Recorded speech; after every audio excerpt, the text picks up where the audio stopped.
Hello students. In this video we will continue with exercise 5.2. हमने 12 question तक complete कर लिया था, अब 13 से स्टार्ट करते हैं। तो 13 क्वेश्चन और 14 दोनों बहुत ही इंपॉर्टेंट क्वेश्चन है। ठीक है, तो how many 3 digit number are divisible by 7। आपको ये पूछा है कितने 3 digit number are divisible by 7, मतलब 3 डिजिट के कितने नंबर है जो 7 से डिविजिबल हो। ठीक है, तो 3 डिजिट नंबर स्टार्ट कहाँ से होता है? 3 डिजिट जो नंबर है वो स्टार्ट होता है 100 से। ठीक है, और एंड कहाँ होता है? 909 पे। ये स्मॉलेस्ट है और ये बिगेस्ट है, लार्जेस्ट है। तो जो भी नंबर हो इन तीनों दोनों के बीच में होगा। तो हमें इन दोनों के बीच में ऐसे नंबर लेने हैं जो 7 से डिविजिबल हो। किससे? 7 से। तो देखो, क्या 100 7 से डिविजिबल है? डिवाइड कर सकते हो? नहीं है। तो कितना डिविजिबल होगा? हाँ, पहला जो 3 डिजिट नंबर है वो है, ऐसा लिख सकते हो आप। देखो, नंबर डिविजिबल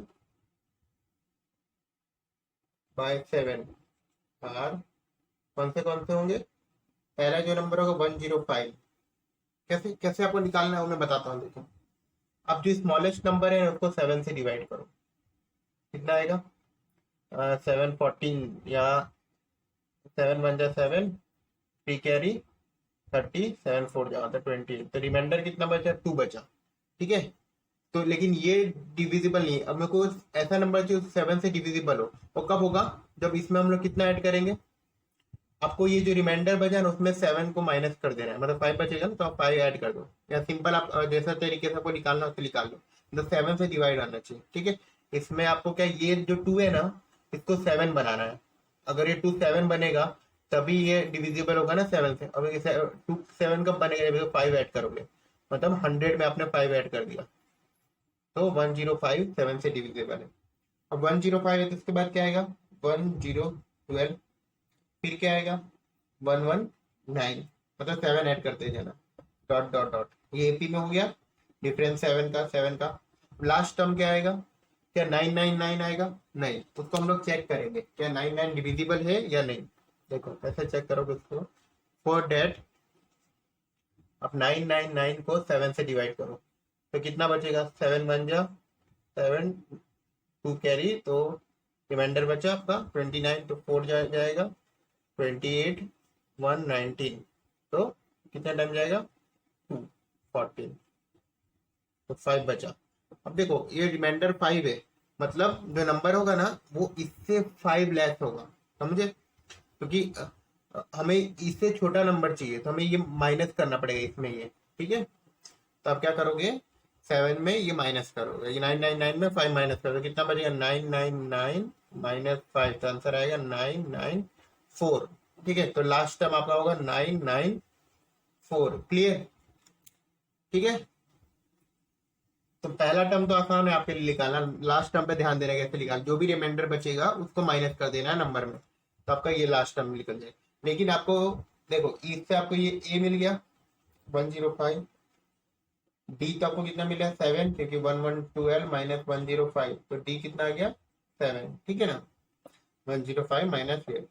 और ये लास्ट टर्म है, ये लास्ट टर्म क्या बोलते हैं? A N. ए एन कितना मिल गया? 994। अब क्वेश्चन आसान हो गया। अब आपको क्या निकालना है? एन निकालना है, मतलब नंबर ऑफ टर्म। तो आप क्या करोगे? A N equal to A plus N minus 1 D. A N कितना है? 994। ए कितना है? फर्स्ट टर्म 105 प्लस एन नहीं पता है, एन माइनस 1, डी कितना है? 7। ये इधर आएगा, माइनस हो जाएगा, तो 994 माइनस 105 इक्वल टू 9 माइनस, इसको आप मल्टीप्लाई कर दो इसको, तो आपका हो जाएगा 7n -7। ठीक है, माइनस करो कितना हो जाएगा? 994 माइनस 105 आएगा 889 इक्वल टू 9 7n -7।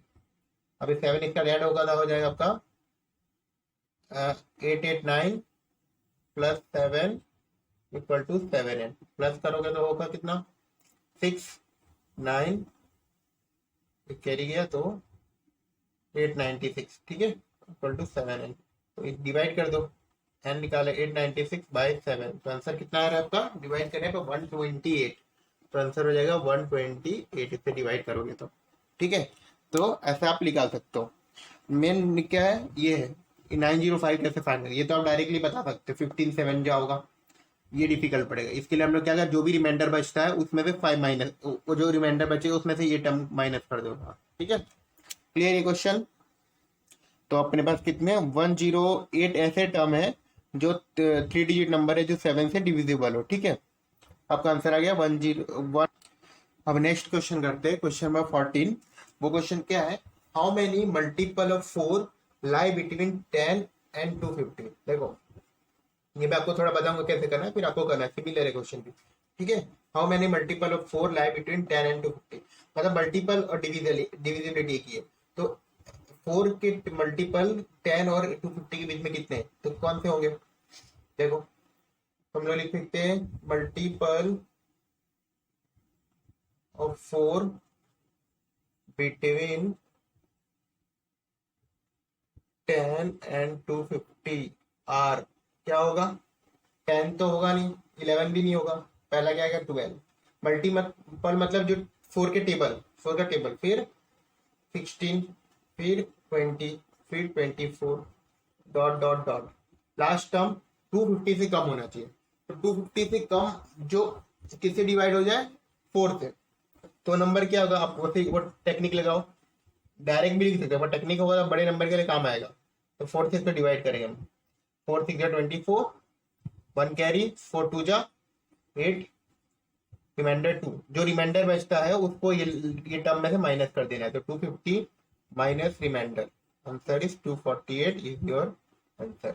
उस केस में रिमाइंडर कितना बचा था, 5 बचा था, उसको 9 से माइनस कर दिया।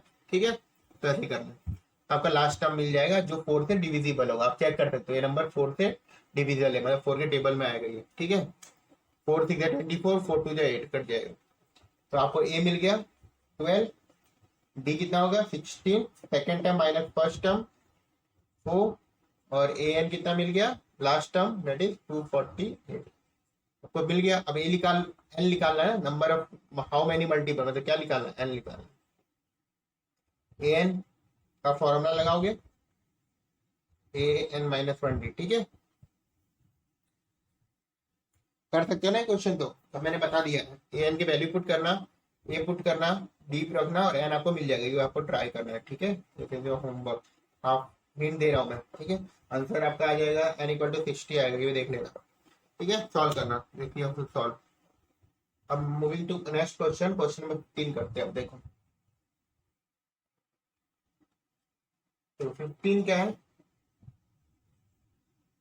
For what value of n at the nth term of 2 AP, 2 AP की बात हो रही है यहाँ पे, 2 AP, पहला AP है 63, 65, 67, एंड जो सेकेंड AP है 3, 10 और 17, डॉट डॉट।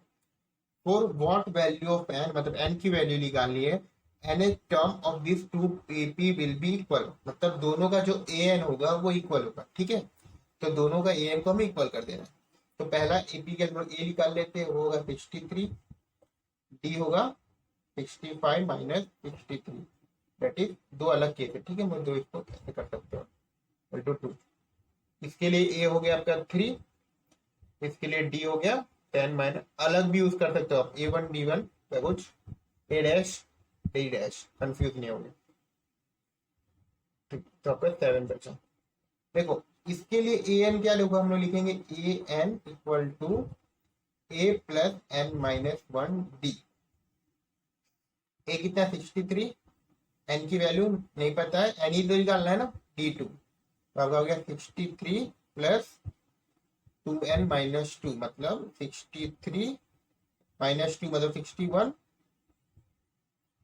प्लस 2n, ये आपका ए एन मिल गया किसका, फर्स्ट एपी का। ठीक है, सिमिलरली सेकेंड एपी के लिए हम निकाल लेते ए एन डैश बोलेंगे आपको, तो डिफ्रेंशिएट करना, दोनों इक्वल ही है, या आप ए एन भी लिख सकते हो। ठीक है, both are equal, a dash plus N minus 1 d dash, a 3 n minus 1 d की वैल्यू 7, तो हो गया 3 7 एन माइनस 7, तो ये कितना हो जाएगा 7 एन 3 माइनस 7 मतलब -4। ठीक है, दोनों चीज मिल गई।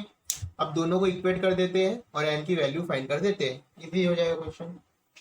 तो इक्वेटिंग बोथ, क्योंकि दोनों इक्वल दिए तो हम लोग दोनों को इक्वेट करने जा रहे हैं। A N equal to A N dash, तो हो गया 61 plus 2n equal to 7n minus 4। अब देखो n को एक साइड रखो, नंबर को दूसरी साइड रखो, तो ये इस 4 को मैं इधर ले लेता हूँ, तो 61 प्लस 4 7n माइनस 2n, तो 65 इक्वल टू 5n। तो n कितना मिलेगा, n equal to 65/5 that is 13। तो आपको n कितना मिला, 13। ठीक है, इजी क्वेश्चन था, दोनों के ए एन निकाल के बस इक्वेट करना था। Clear, n equal to 13। देखो 15 क्वेश्चन तो कर लिया, ये 16 क्वेश्चन आपको खुद से ट्राई करना है। ठीक है, क्वेश्चन में एक बार एक्सप्लेन कर देता हूँ, आपको बाद में ट्राई करना। देखो क्या है, डिटरमाइन द एपी। अब इसका मतलब समझो, determine the AP. Determine the AP मतलब आपको फर्स्ट 3 टर्म निकालने, कितने, first 3 term A1 A2 A3। ठीक है, clear. whose third term is 16, third term मतलब A3 equal to whose third term is 16 and the seventh term exceeds its fifth term by 12। मतलब क्या है, जो 7 टर्म है मतलब A7 वो A5 से 15 12 बड़ा है, ठीक है, ग्रेटर देन 12। तो ये दो यहाँ से दो इक्वेशन बनेंगे ना आपके, एक यहाँ से एक यहाँ से। ये दो इक्वेशन को कैसे सॉल्व करना है आपको, इससे आपका बन जाएगा a plus 2d equal to 16, और यहाँ पर a plus 6d a plus 4d, दोनों को सॉल्व करो, a और d फाइंड करो, a एंड d। उसके बाद a1 a2 a3 and a3 find करो। ट्राई तो आपको करना पड़ेगा, तो मैथमेटिक्स में खुद से करोगे नहीं होगा नहीं। ठीक है, इसलिए आप एक दो क्वेश्चन आप खुद से करोगे। क्लियर, ये क्वेश्चन करना है आपको। देखो अब ये क्वेश्चन नंबर 17 बहुत ही इंपॉर्टेंट क्वेश्चन है और बहुत गलत कर सकते हैं स्टूडेंट्स में। क्यों, क्योंकि देखने में क्वेश्चन बहुत इजी लगता है। फाइंड द 20 टर्म, ये देखते हैं ना, फाइंड द 20 टर्म, तो डायरेक्ट फॉर्मूला लगा देते a20 equal to a plus 19d। पर ऐसा नहीं है, क्वेश्चन पढ़ो, find the 20 term from the last term. मतलब हम लोग 20 टर्म नॉर्मली कैसे निकालते हैं, इसको a1 लेते हैं, इसको a2 a3 ऐसे करके लेते हैं ना, यहाँ तक a20 कहीं आएगा। बट केस इस केस में उल्टा है, इस केस में क्या करना है आपको, पीछे से, मतलब इसको a1 लेना है, इसके बाद जो भी टर्म होगा उसको a2 लेना है, a3 लेना है, a4, वहां से जो लास्ट 20 टर्म होगा ना वो निकालना है। समझो कॉन्सेप्ट को, समझ में आया। ठीक है, ऐसा करना है। तो इसके लिए क्या होगा, ये एपी दिया आपको, दिया है ना, इसमें पहले आप मुझे बताओ। देखो इसमें क्वेश्चन में ये भी आ सकता है from the end last term या फ्रॉम द एंड, क्या लिख के आ सकता है, फ्रॉम द एंड। ठीक है, दोनों का मतलब एक ही होता है। अब देखो यहाँ पर फर्स्ट टर्म आपका 3 है और डी क्या है, यहाँ पर 8 माइनस 3 5 है ना, मतलब 5 5 बढ़ रहा है। अगर मैं एपी फ्रॉम द एंड, अगर मैं पीछे से एपी क्यों लिखूं, तो एपी क्या होगा, पीछे से एपी लिखूंगा तो क्या होगा, पहला टर्म मेरा क्या बनेगा, आपको जस्ट पीछे से लिखना है 253 लिखना है, 253 लिखना है। अब बताओ 253 में ये 5 ऐड होगा कि माइनस होगा, बताओ। अगला टर्म क्या होगा, 248। क्यों, देखो इस ऑर्डर में जा रहा है, इधर जा रहा है लेफ्ट से राइट, तो 5 ऐड हो रहा है ना, लेकिन जब पीछे से आगे आओगे तो 5 माइनस होना चाहिए, वो कॉन्सेप्ट है, समझ में आया। तो क्या होगा, जो भी अगर डी निकालते हो आप नॉर्मली से, उसमें वो माइनस मिलेगा आपको। ठीक है, तो 248 में भी 5 माइनस करोगे तो क्या बचेगा, 243। और इसका लास्ट टर्म क्या होगा, इसका लास्ट टर्म होगा 3, क्योंकि यही आपका फर्स्ट टर्म लास्ट टर्म बन जाता है, लास्ट टर्म फर्स्ट टर्म बन जाता है। क्लियर। अब इसके लिए आपका ए निकाल लो, तो ए आपका 253 होगा, और डी ये आपको नहीं लेना है, डी जो नया एपी बना है उसका डी लेना है, तो कितना 248 माइनस 253। ये बहुत इजी मेथड बता रहा हूँ मैं, 5 3। कोई मेथड ऐसे भी होते हैं जिसमें आपको एन निकालने बोलते हैं पहले, फिर वो कुछ माइनस करके टोटल टर्म में से, वो भी, पर ये सबसे इजी मेथड है। ठीक है, आपको क्या पूछा है 20, तो a20 equal to a plus 19d। अब लगाओगे आप, तो a की वैल्यू कितनी है 253 प्लस डी की 19 इंटू डी कितना है 5, 253 कितना हो जाएगा 95, माइनस कर दो 95, कितना बचेगा 158। सबसे इजी मेथड बताया, क्या करना है, बस एपी को एंड से लिख दो, मतलब पीछे से लिख दो, तो जो लास्ट टर्म होगा फर्स्ट टर्म बन जाएगा। ठीक है, अब डिफरेंस देख लो कितने का, 5 5 5 का डिफरेंस है, तो 5 कम करते जाओ बस। बाद में ए फाइन कर दो, डी फाइन, याद रखना ए और डी न्यू एपी का निकालना, ठीक है। फिर ये 20 लगा दो क्योंकि 20 टर्म कुछ है। क्लियर, ठीक है। देखो अब क्वेश्चन नंबर 18 देखो आप लोग, 17 तक सॉल्व हो गया, 18 क्या है, इजी है भी क्वेश्चन पर थोड़ा समझो। The sum of the fourth and the eighth term, मतलब क्या है, सम का मतलब क्या है, एडिशन। कौन से सम का, fourth and the eighth term of 8 is 24। Clear, तो जैसे आपने पहली लाइन पढ़ी आप स्टेटमेंट लिखो, गिवन में दिया आपको sum of the fourth term मतलब ए फोर प्लस सम का मतलब plus a eight, eighth term equal to 24। This is your equation number 1 लिख सकते हो आप, ठीक है। अभी के लिए अब आगे, and the sum of the six and the tenth, मतलब सिक्स टर्म और टेंथ सम 44, ये आप इक्वेशन नंबर दे सकते हो सेकेंड, ठीक है। Find the first three term of AP, मतलब a1 a2 and a3, these three you have to find। Clear, this point clear. अब इसको कैसे सॉल्व करना है, इसको सॉल्व करने के लिए हम पहले इक्वेशन को लेते हैं a4 plus a8 equal to 24 को, ठीक है। अब a4 को मैं क्या लिख सकता हूँ, मैं लिख सकता हूँ a4 होता है a प्लस 3d, जो अभी तो सबको याद हो चुका होगा। a8 होता है a प्लस 7d, जितना भी है उससे एक कम, इक्वल टू 24, ठीक है।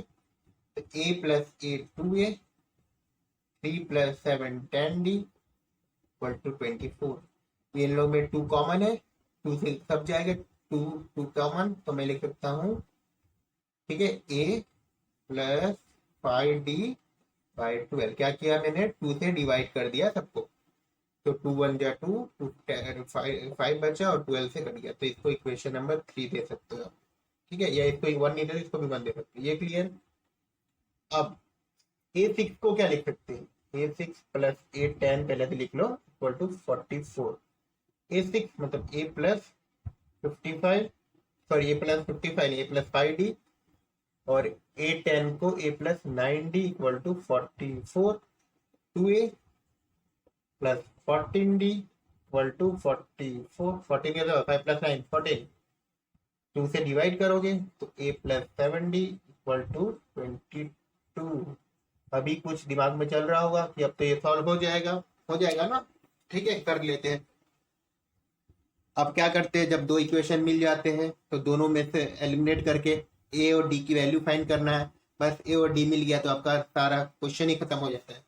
तो क्या करूँ मैं, थर्ड और फोर्थ को माइनस कर दो, तो a plus 5d equal to 12, a plus 7d equal to 22, दोनों को माइनस कर दिया मैंने, माइनस हो गया, ठीक है, हो गया माइनस। तो ये क्या बचेगा, ये बचा आपका -2d और ये बचा आपका -10। तो d कितना मिल गया आपको, 5, 10/2, d कितना मिल गया, 5। क्लियर, d हो गया। अब d के बाद a निकाल लेते हैं, तो a निकालने के लिए किसी भी एक इक्वेशन में आप वैल्यू पुट कर दो, तो मैं फर्स्ट थर्ड में पुट कर रहा हूँ। तो क्या है मेरा इक्वेशन, a प्लस d के जगह मैं 5 पुट करूंगा इक्वल टू 12, तो 5 25, तो a की वैल्यू होगी 12 minus 25, that is -13। Clear, a की वैल्यू होगी -13, a मिल गया। अब कुछ बचा ही नहीं, a1 क्या होता है a के बराबर, तो -13, a2 क्या होता है a प्लस d के बराबर, तो -13 प्लस 5 इक्वल टू 8, a3 क्या होता है a प्लस 2d के बराबर, मतलब -13 प्लस 2 5, तो -13 प्लस 10 मतलब 3 के बराबर, -13, ये हो गया -8 आएगा, -8 और ये -3, ठीक है। -13 प्लस 5 है ना, तो साइन बड़ा माइनस आएगा, क्लियर, ठीक है। -3 आपका आंसर आ गया। तो तीनों टर्म हमने फाइंड कर लिए, ठीक है। तो स्टूडेंट्स अब हम क्वेश्चन नंबर 19 करते हैं। तो क्वेश्चन नंबर 19 क्या है, सुबह राव स्टार्टेड वर्क इन अ इन 1995, तो 1995 में काम स्टार्ट करता है with annual salary of, salary कितनी थी उसकी 1995 में, 5,000 रुपीज, ठीक है, रुपीज कितना आएगा, 5,000 rupees, and receive an increment of 200 rupees. देखो अब इंक्रीमेंट उसका हो रहा है 200 increment each year, in which year did his income reaches 7,000। देखो ये एपी के एप्लीकेशन हो गया, तो आपका सैलरी कैसा है, तो आपका एपी क्या बनेगा, देखो पहला आपका सैलरी था 5,000, फिर कितना इंक्रीमेंट हुआ 200, मतलब 5,200, उसमें 200 मतलब 5,400 डॉट डॉट डॉट, ठीक है ना।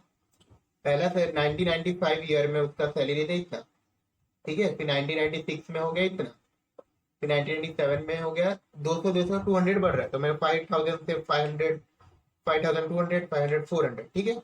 तो आपको पूछा है कौन से ईयर में, मतलब कब जाके यहाँ पर उसकी सैलरी कितनी हो जाएगी 7,000, ऐसी कुछ पूछा है। तो ये आपका क्या हो गया, ये क्या हो गया आपका ए एन हो गया, ठीक है, तो ए एन की वैल्यू दे दी है, तो ए कितना है आपका 5,000, डी है आपका डिफरेंस, मतलब ये इन दोनों का डिफरेंस 200, और ए एन कितना है 7,000, ठीक है। तो ए एन इक्वल टू हमें क्या निकालना है, एन निकालना है, क्योंकि तीन टर्म तो दिया है, एक ही टर्म बचा एन, तो एन निकालोगे 7,000 एन, ए की वैल्यू 5,000 प्लस एन माइनस 200, तो ये माइनस होगा तो कितना बचेगा 7 माइनस 5, तो 2,000 इक्वल टू 200 एन माइनस 200, समझ में आया ना, माइनस कर दिया मैंने। अब 220 से प्लस हो जाएगा 2,200 हो जाएगा इक्वल टू 200 एन, तो आपका एन क्या बचा, एन बचा 2,200 बाय 200, तो कैंसिल 0 0, एन आया 11। अब देखो एन 11 आया लेकिन आंसर 11 नहीं है, आंसर उन्होंने पूछा है इन विच ईयर, मतलब कौन से साल में, तो आपको ये ईयर बताना है। देखो पहले 1995 में ये था, तो क्या आप उसमें 5 ऐड 1995 में 11 ऐड कर दोगे, उससे आंसर आएगा नहीं ना, देखो उससे आंसर नहीं आएगा आपका, तो आपका आंसर क्या हो जाएगा इन 11th ईयर, आप लिख सकते हो इन 11th ईयर, मतलब 11वें साल में उसकी सैलरी हो जाएगी इतना, कितनी 7,000, या आप ईयर के फॉर्म में भी लिख सकते हो, लेकिन इन 11th ईयर लिख देना चलेगा, ठीक है, क्लियर। अब क्वेश्चन नंबर जो 20 है वो आपको खुद से कर लेना है, इजी क्वेश्चन, इसके जैसा सेम है, ठीक है। उसमें भी क्या दिया है, ए दिया आपको 5, ये आपको दिया है 20 की बात कर रहा हूँ, A equal to 5, D equal to, देखो जो इंक्रीज हो रहा है वो डी है 1.75, और जो फाइनल है सेविंग वो ए एन है, आपको फाइंड एन ही करना है, क्लियर, ठीक है। तो इसमें भी एन फाइंड कर लेना, हो जाएगा आपका खत्म। Any doubt you can ask me.